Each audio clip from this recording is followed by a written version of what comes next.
Hey you guys, and welcome to my channel. We spend a lot of time on this channel talking about what we don't want, don't we? We really do, you guys.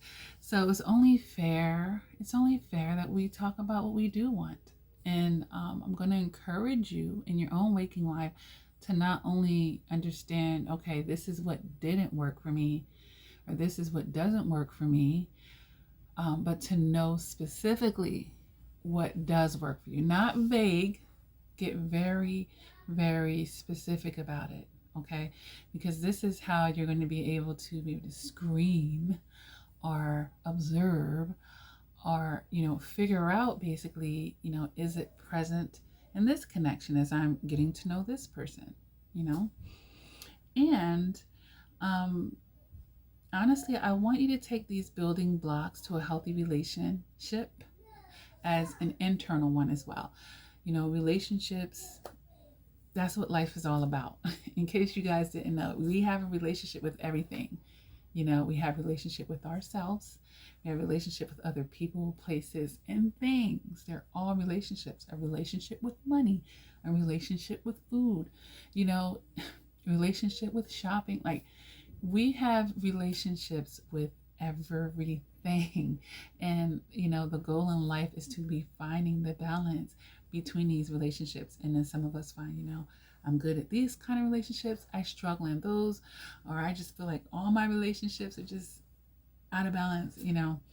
So here are some building blocks, you guys. Some fundamental, basic at the root. These are for the people that just tired of building stuff in the sand. The wave comes and it gets blown away, or being a leaf floating with the wind. Like, I want a brick house. I want something cemented. Okay. So what are we looking for? I'm going to talk about 5 different things here. So hopefully you got your notepads and your pens, as I always recommend you guys take notes on this. This is your self-improvement. This is increasing your emotional maturity. With a channel like this, jot notes of things that you want to remember. And you can always rewatch the video, right? Yeah. So let's go ahead and jump into this, you guys. The building blocks for a successful relationship. So if we were looking at the nucleus, what would be present? And I'm going to use the example as, 2 people, because that is, the ideal thing here that most people are looking for. Because hopefully you already have a successful, healthy relationship with yourself, first and foremost. Because then we'll have 2 healthy people coming together is the hopes here. Okay, so that's the prerequisite there, at least for the external one. All right. But like I said, these things right here is going to be any relationship basically, but primarily the ones with yourself and the ones with others. All right. So number 1, you guys, conflict resolution. Conflict resolution. And I have to say this first and foremost, because why? Nobody is perfect. Some people, like narcissists, they're running around looking for perfection in people. No, that's not what you're never going to find that. You're never going to find perfection, okay? But you do need to find conflict resolution, because you're not going to find perfection. That means people are going to have differences of opinions. We're going to agree to disagree. That's a conflict. We're going to disagree sometimes. You may want something, someone else may want something else. Or if a concern basically is arising between 2 people, how is that going to be approached? How is that going to be dealt with? How quickly is that going to be dealt with, you guys? Is there a balance between ego and spirit here? Is it safe to have a conflict? Can I voice my concerns with this person? Are they going to acknowledge it? Are they going to be not only acknowledging it, but understanding what the concern is? Are they going to be willing to have any type of compromise with that? Are they going to be willing to be a part of the solution instead of the problem? This is what we're looking at with conflict resolution, because that means you're important to me. What you say, I'm listening. I care about your feelings, your needs, your desires, your wants.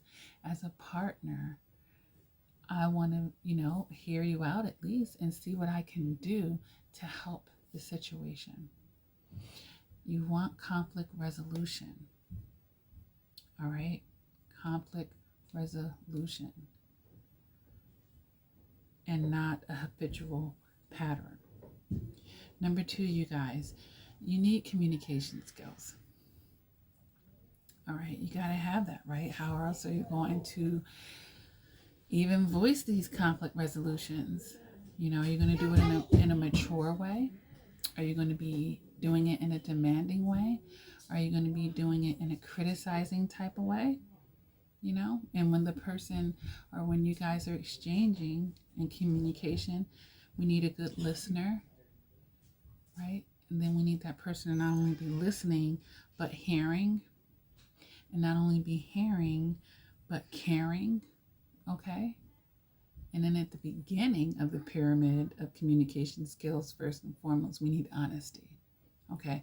So if I'm communicating just a bunch of lies, we're just setting everything up for failure to begin with, all right? Real talk. And that's appropriate with communication skills.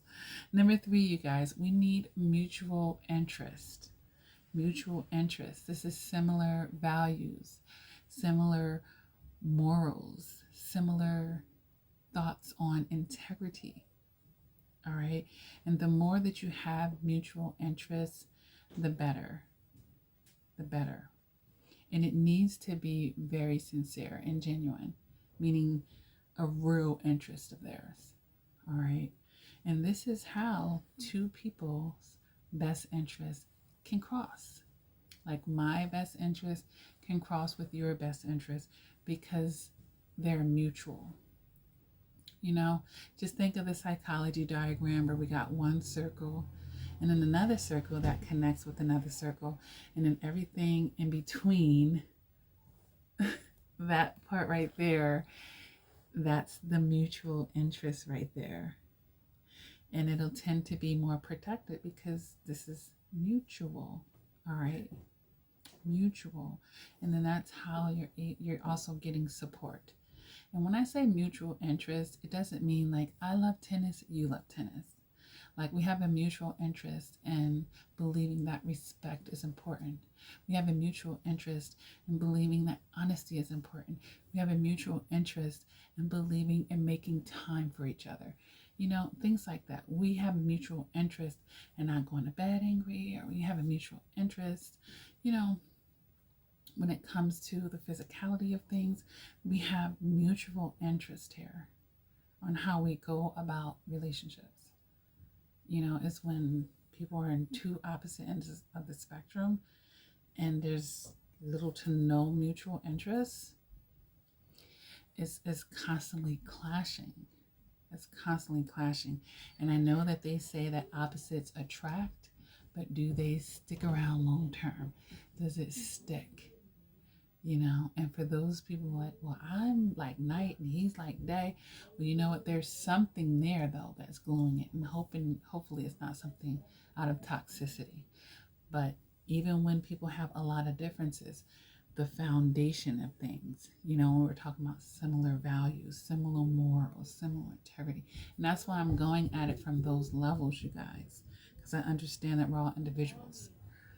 So number 4, you guys, being action oriented, because it's one thing to talk, because that's very cheap, you guys. It's one thing for someone to say this and that, but what are you doing? What are you actually doing? And this is where we have to put in the work, where we have to put in the effort, you guys. Yeah. Like when you see a healthy, thriving relationship, it is not an accident. We have 2 people who are doing number 5. They're committed, you guys. That is so important. Committed, because the commitment is what's going to give the consistency. and the consistency. That's the loyalty and the devotion, you guys. So important, all right? So important. So those are my 5 pillars, you guys. The conflict resolution, the communication skills, the mutual interests, being action oriented, and having that commitment, baby. Hope this helps someone.